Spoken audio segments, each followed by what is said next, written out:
Hola, queridos amigos, es un gusto estar una vez más con ustedes en este su programa No tengas miedo.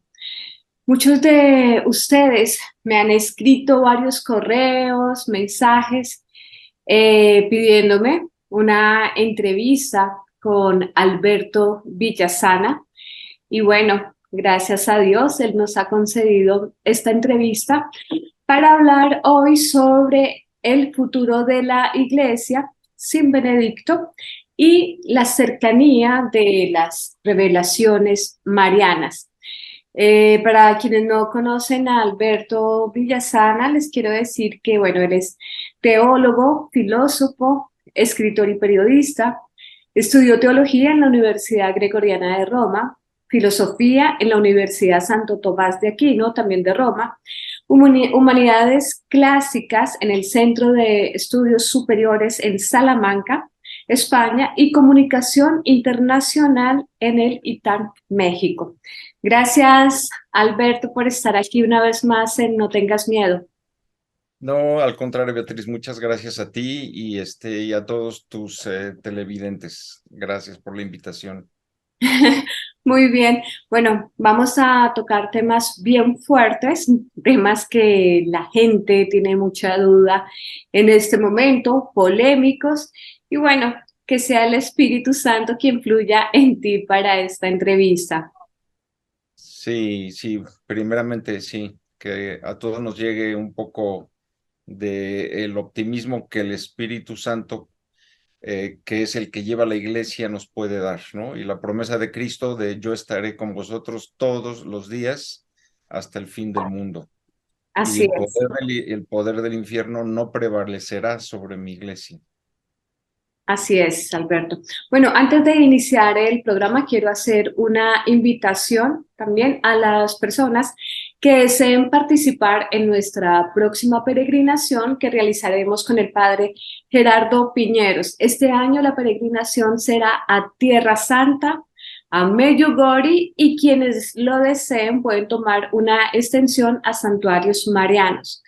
Quienes deseen participar en este pequeño grupo que vamos a, si Dios lo quiere, viajar a Tierra Santa, Medjugorje y Santuarios Marianos, por favor, me escriben al WhatsApp número más 57 310 231 85 44.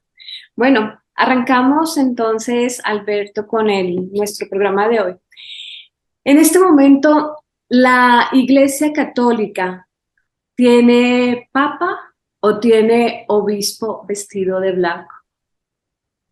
Ah, muy buena pregunta. Eh, Hay que volver a los orígenes de todo esto que hemos vivido durante 10 años prácticamente, que fue la renuncia de Benedicto XVI, y que si nosotros leemos, invito a que todos lo hagan personalmente para que lo constaten, el documento de la renuncia que él pronunció en la fecha 27 de febrero de 2013. 27 de febrero es el día anterior a que él tome el helicóptero y se va a Castel Gandolfo a tomar unas breves vacaciones, ¿no? Bueno, en ese discurso del 27 de febrero está reunida toda la curia romana y están además ya todos los cardenales del mundo, porque como él el 11 de febrero, ¿no? Había anunciado que iba a renunciar, la Constitución fija 20 días para que se celebre el siguiente cónclave. Entonces, durante el 11 y el 27 están viajando a Roma todos los cardenales del mundo y están reunidos en el Vaticano, todos los cardenales, todos los obispos de la curia, y entonces el 27 pronuncia en latín digamos, lo que es el decreto de su renuncia. En ese decreto, él recuerda la elección que los cardenales tuvieron a bien hacer de su persona como papa el 19 de abril de 2005. Y, y dice que pues a partir de aquel momento me comprometí para siempre con el Señor. Es decir, fue una promesa, un cargo que yo acepté para siempre. Y en el párrafo siguiente dice, el siempre es también para siempre. No existe una vuelta a lo privado. Mi decisión de renunciar al ejercicio activo del ministerio no revoca esto. Es decir, ¿qué es lo que no revoca la renuncia que está haciendo? No revoca el haber aceptado el munus petrinum, que se llama, que es el cargo de ser sucesor de San Pedro, Ujú. de ser papa, de ser el vicario de Cristo. Entonces, él claramente está diciendo, yo a esto que acepté en el 2005, no puedo renunciar porque esto se lleva hasta la muerte.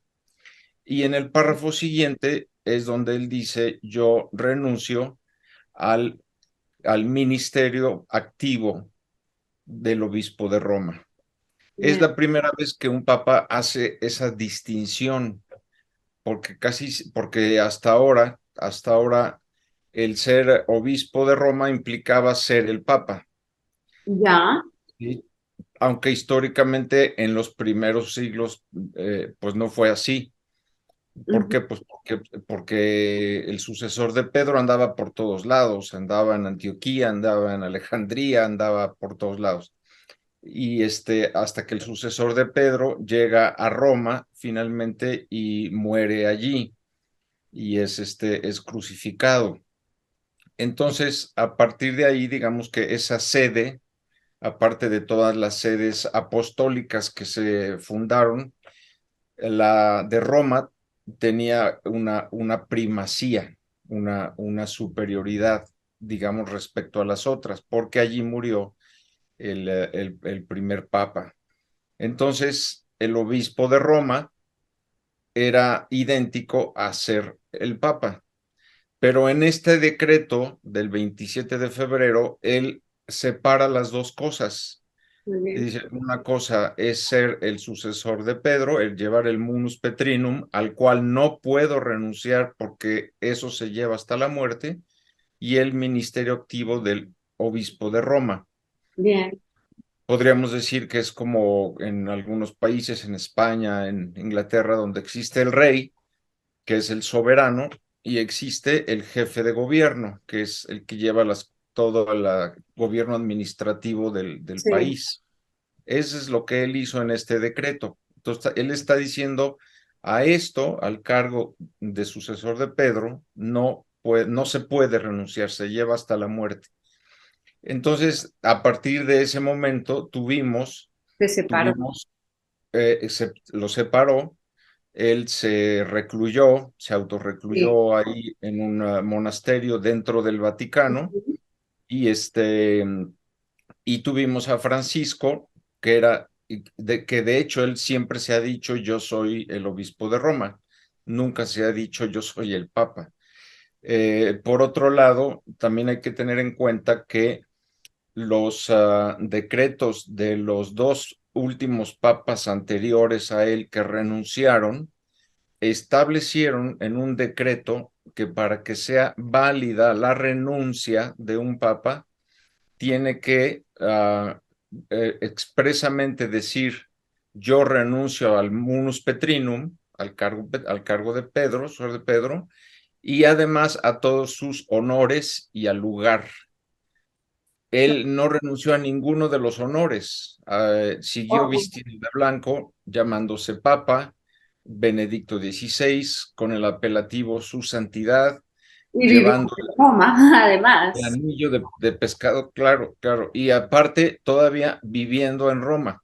Ujú. Si nosotros vemos lo que hizo antes Bonifacio octavo, pues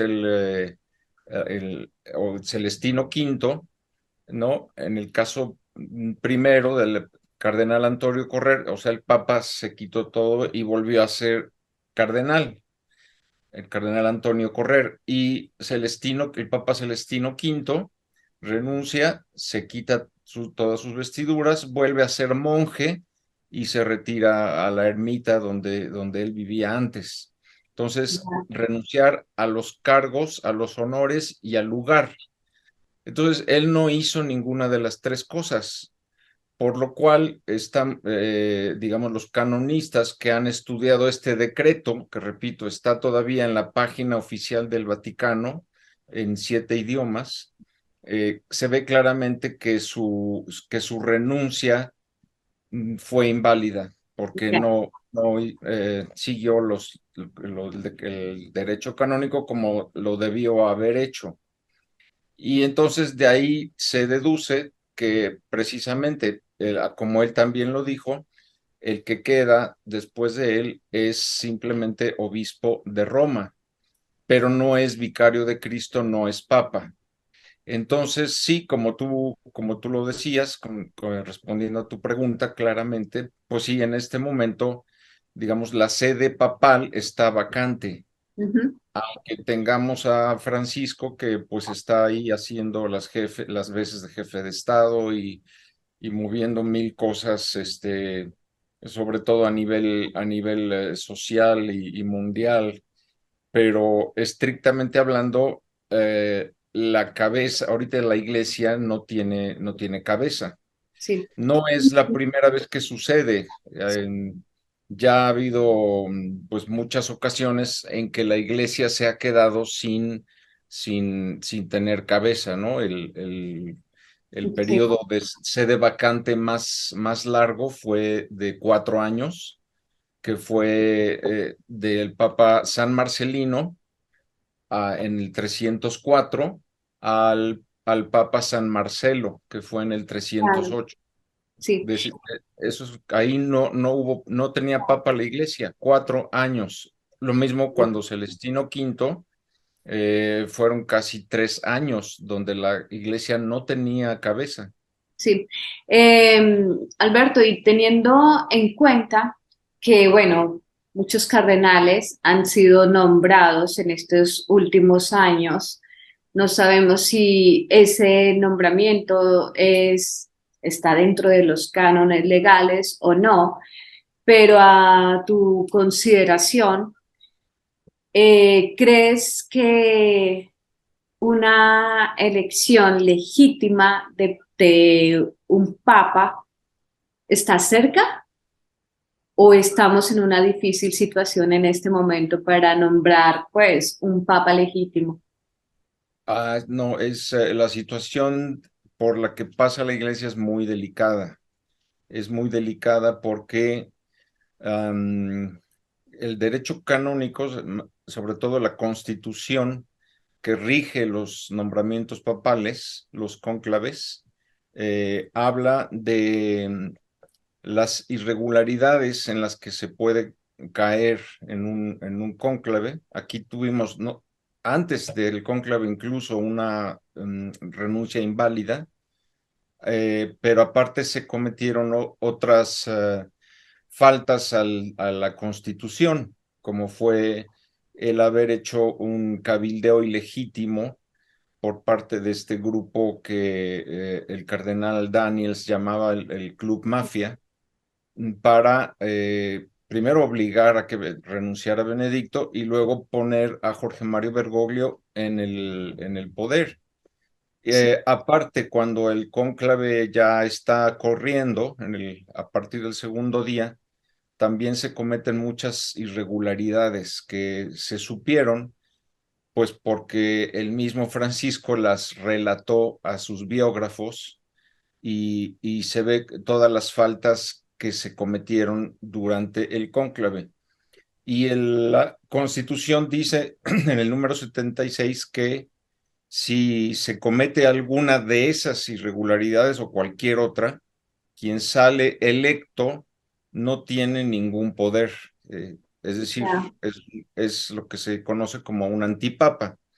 Un antipapa es alguien que fue electo con alguna irregularidad. así. Y de esos pues en en la historia de la iglesia hemos tenido ya 38 antipapas que pues han reinado la iglesia. El que más ha reinado la iglesia fue Benedicto XIII, antipapa, que reinó la iglesia 29 años, Wow. de 1394 al 1423. Y el siguiente antipapa que más tiempo reinó en la iglesia fue San Hipólito de Roma, que curiosamente es el primer antipapa y es santo. Él reinó 18 ¿Por años. o conversión? No, No conversión exactamente, pero la santidad le llegó por el bueno, proceso viral o por mártir. la santidad está desde luego en su forma de vida, que era santa, pero Bien. además porque él muere mártir, como murieron mártires casi todos los papas de los primeros 3 siglos. Casi todos los papas son santos porque son mártires. Ah, claro, igual, Entonces, las dos partes. sí, entonces San Hipólito de Roma, que es el primer antipapa, él reinó 18 años, del 217 al 235. Claro. Lo que Entonces, concluye que no cualquier, o sea, que no por ser antipapa se es malo. no. Hay Confusión ahí. antipapas que han hecho mucho bien a la iglesia, pero se les llama antipapas porque hubo una irregularidad en la elección. En el caso, por ejemplo, de San Hipólito de Roma, es que al papa verdadero lo habían encarcelado. Y entonces pasaba mucho tiempo que seguía en cárcel, y entonces algunos obispos dijeron, no podemos seguir en esta situación, nombremos a otro papa. O sea, en esa época, pues la iglesia empezaba apenas a Sí, claro. institucionalizarse, ¿no? Y no sabían que eso era ilegítimo. Y Bien. entonces eligen a Hipólito de Roma como papa. Él reina 18 años, apoyado por este grupo, y luego también a lo largo de esos 18 años también se van sucediendo varios papas legítimos. Eso ha pasado ya también varias veces. Por ejemplo, en el caso de Inocencio I, lo que sucedió es que el Papa, viendo un poco cómo los cardenales estaban, pues digamos, desviados en sus morales, sus costumbres, etcétera, el Papa en secreto nombró a 8 obispos como electores, ¿no? Porque no hace falta el ser cardenal para elegir a un papa. O sea, los cardenales es una figura posterior en la iglesia que surge en el siglo IV. Los cardenales eran los laicos, sacerdotes, obispos que vivían en Roma y ayudaban al Papa pues en toda su gestión. Y entonces se le empieza a llamar cardenales, pero al inicio no había cardenales, eran los obispos los Sí, que elegían al Papa. Entonces, en el caso de Inocencio I, el Papa a 8 obispos, ni siquiera eran cardenales, les dice, ustedes van a ser los electores cuando yo muera, y entonces cuando él muere, estos 8 eligen al siguiente Papa. muy bien. Y claro, el grupo enorme de cardenales pues se disgusta, y eligen a su Papa, Anacleto II, y que creen que él es papa, cuando no. O sea, el papa, por tener el poder jurídico máximo en la iglesia, puede hacer lo que él quiera. Y el papa lo que hizo fue agarrar 8 obispos y nombrarlos los electores de mi sucesor. Y entonces los otros eligen los cardenales a Anacleto II, después muere Anacleto y eligen a Víctor IV y se siguen eligiendo una serie de antipapas uno tras otro. Y por la línea, digamos, válida, también Inocencio primero, van eligiendo a papa legítimo hasta que finalmente ya la iglesia dice, a ver, basta, vamos a ver qué es lo que sucedió. Y bueno, analizan todo esto que hizo el papa de nombrar 8 obispos como sus electores, con Sí. todo el ¿Se podría poder que repetir esa historia o más bien antes de la muerte de Benedicto pudo haber pasado algo similar? puede haber pasado. No, Puede no lo seleccionar algunos obispos, puede etcétera. Benedicto haber hecho eso también sin No que sabemos. nosotros sepamos hasta ahora que, pero más bien da la impresión de que no, porque pues por los testimonios que hay, él siempre sostuvo la validez de su renuncia, aunque en una carta al cardenal Walter Kasper, Bartel Brandmüller, le dice, porque le había escrito una carta mandándole un libro y diciéndole que hay mucha confusión en la iglesia por esto de los dos papas, etcétera, y su elección pues también dudosa. Hay mucha confusión. Y entonces Benedicto dice, le responde y le dice, lamento mucho que mi decisión de renunciar haya traído confusión y pesadumbre a la iglesia, y dice que está muy, muy apesadumbrado, muy abrumado, muy triste de haber ocasionado eso. Y ahí es donde le dice, y además yo sé que la figura de emérito no existe canónicamente, no existe en ningún lado. Dice, yo me lo inventé y, y quise conservar todos los honores de seguir siendo papa, vestido de blanco, etcétera, etcétera, seguir en el Vaticano encerrado. Dice, porque pensé que era la única manera en que podía yo mantenerme inaccesible a los medios. Ah, ya. Es la excusa que él da en esa carta, ¿no? Y bueno, pero Pero tiene otras intervenciones. sí, nos dejó confundidos y bueno, y por eso hay tanta confusión que en este momento ya Sí, no la sabemos verdad, qué pasar la por verdad, sí, el. sí, pero parece que él mismo se creyó o consideró que sí era válida su renuncia, cuando en este decreto que acabamos de mencionar, pues Sí, él hace esa doble distinción. ya. Entonces, pues qué hay en su conciencia, solo Dios lo sabe, ¿no? ¿Qué había en su conciencia? Solo Dios lo sabe, pero trajo algo muy bueno, Sí, de y es pronto que sabe algo más. no, y lo bueno es que el cisma, que estaba ya amenazado de que los alemanes hicieran un cisma, lo retrasó 10 años. Y por otra parte, lo que provocó su renuncia es que empezaron, digamos, a salir sobre la mesa las cartas, Sí, que no, o sea, y ya hoy día sabemos quién es quién, sabemos quién está de qué lado. sí, Antes no lo sabíamos. así es. Alberto, pasando a otro tema, analistas políticos consideran que la guerra entre Rusia y Ucrania se complicará y que posiblemente esta guerra pueda llegar a otros países. Bueno, hablemos de pronto dentro de estos países, Italia. Si llegara a Italia, ¿se podría cumplir aquella profecía de la Virgen de Fátima en donde prácticamente ve un obispo vestido de blanco huyendo de Roma? ¿Este podría ser Francisco?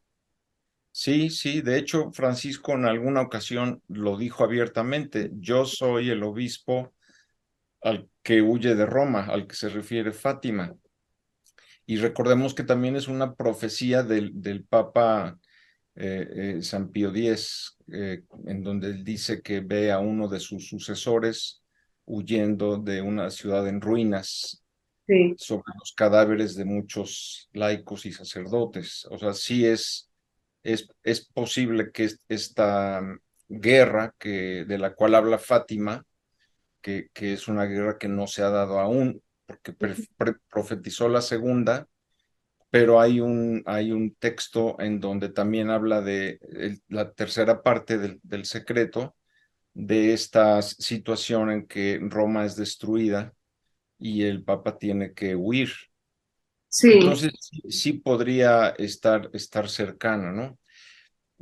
Pero volviendo a lo que tú mencionabas hace rato, que creo que nos quedamos ahí en el camino, al haber sido electo inválidamente Francisco, y como dice la Constitución, todos los actos que él realice son inválidos, podemos decir que todo lo que él ha hecho hasta ahora, en esos años, es inválido. Es decir, todas las canonizaciones, los efectos, actos administrativos, etcétera, y también el nombramiento de los cardenales es ya. inválido. Entonces, el problema delicado en el que se encuentra la iglesia, y que creo que pocos han caído en la cuenta, es que ya hoy día no tenemos el número suficiente de cardenales válidos, es decir, electos por Juan Pablo II y por Benedicto XVI, que puedan dar en el cónclave los 2/3 más 1 que se requiere para nombrar un papa válido. ¿Por qué? Porque ya la inmensa mayoría de los electores han sido nombrados inválidamente por Francisco. Entonces, ya en este momento, como dice otras de las profecías, eh, ya no habrá otro cónclave. Es decir, el que hubo ya fue el último cónclave, el de Francisco, y ya no habrá otro cónclave válido. Ya. Entonces, eso nos lleva a esta situación que también, repito, se ha dado en la historia de la Iglesia, en donde un papa inválido va sucediendo a otro papa inválido. Entonces, ¿no volveremos a Entonces, tener un papa válido entonces, entonces? entonces lo que aquí tiene que haber una cosa del tipo de lo que sucedió con el caso este que yo mencionaba, del Papa Inocencio I, o alguna otra, digamos, intervención del cielo por la cual sea electo un papa válido. La beata Isabella Canori, esta religiosa italiana que tuvo muchas profecías, una de sus profecías dice que la iglesia llegará a un momento como este en el cual el cielo, San Pedro, directamente tendrá que elegir al papa. ¿Cómo será eso? Pues no lo sabemos. Y la otra cosa también es que, no, repito, no necesariamente tiene que estar entre el grupo de obispos o cardenales que conocemos. Puede perfectamente el Espíritu Santo elegir papa a un obispo de las iglesias orientales. Muy bien, sí. Sí, orientales católicas, con lo cual además se estaría logrando inmediatamente el milagro de que se termina el cisma de Oriente. Sí, Y entonces esa es totalmente una situación que pienso que podría darse. claro. Eh, Cuando ahora sí que tenemos que esperar, creo que esta situación de que esté Francisco al frente y tendrá que venir la guerra, tendrá que venir una situación ya más fuerte en donde los católicos ahora sí se enteren de que no hay papa, porque ya ni siquiera hay obispo de Roma. Así es. Bueno, Alberto, teniendo en cuenta que se nos acaba el tiempo, de acuerdo a nuestros compromisos, quisiera cerrar este programa con la siguiente pregunta, y es que, bueno, en este momento se está viviendo un sínodo que está tratando temas que no deberían entrar a votación porque van totalmente fuera de lo que enseña el cristianismo, nuestra doctrina, el magisterio de la iglesia, como es, por ejemplo, la unión de homosexuales, como es el sacerdocio femenino, la comunión de los divorciados y bueno, y también el ecumenismo, ¿no? La comunión Sí. para protestantes, todo lo demás. ¿Tú crees que estos temas tan polémicos que se viven en el sínodo podrían presentar un cisma en la iglesia similar a lo que pasó con Martín Lutero? No, yo creo que el cisma como tal eh, precisamente se llama sínodo de la sinodalidad, porque lo que pretende Francisco es que todas las conferencias episcopales tengan la misma autoridad doctrinal y moral que tiene el Papa, cosa que ya fue condenado hace mucho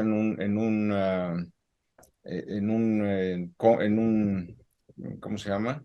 En un, en un concilio, Sí. precisamente, donde se sometió esto a votación. No se le llamaba sinodalidad, eh, pero vaya, el término es lo de menos. Lo que querían significar era eso, que las conferencias de obispos, los grupos de obispos tenían la misma autoridad que el Papa, y eso fue condenado como herejía en ese cónclave. Ah, bien. Entonces, aquí, ¿qué es lo que él quiere? Él quiere, pues, decir, como ya le di la autoridad a cada conferencia episcopal, cada una puede decidir lo que quiera, y eso va a ser válido para ese país. Bueno, Eh, pero ¿Cuál eso no posición estaría a dentro de lo cada que representa católico, que es universal, es solamente uno, o sea, no existiría lo la unidad. lo que va a hacer este sínodo es pulverizar la iglesia, o sea, terminar con la unidad de la iglesia, que precisamente Cristo para eso instituyó al Papa, para que tú fuera la piedra de la unidad de la fe y de la moral. Si ahora decimos que las conferencias episcopales tienen la misma autoridad, bueno, pues se acabó la iglesia Claro, pulverizando. tendríamos que dejar de llamarnos católico, porque el católico quiere decir eso, es Y ya universal. la iglesia ya no es una, Así. Y ya es bueno, mucho.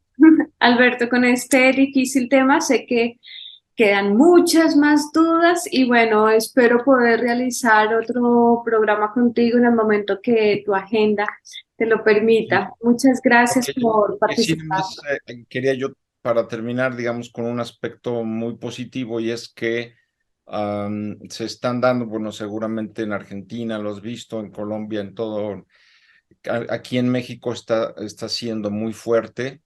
En Barcelona me tocó verlo este verano pasado. Los grupos, sobre todo de jóvenes, en donde se está dando la renovación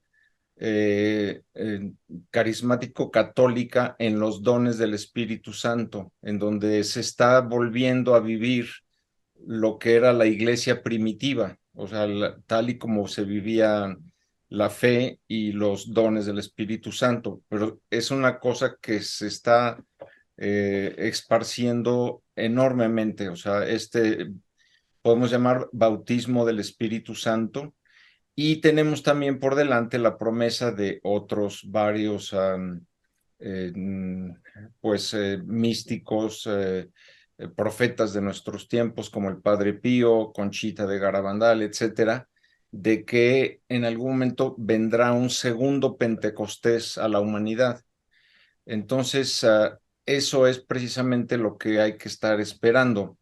Muy eh, y con la esperanza de que lo que estamos viendo, pues sí, es una situación inédita, muy difícil, pero abajo la iglesia, digamos, el remanente fiel es el que está dando la esperanza de que sí se está restaurando la iglesia.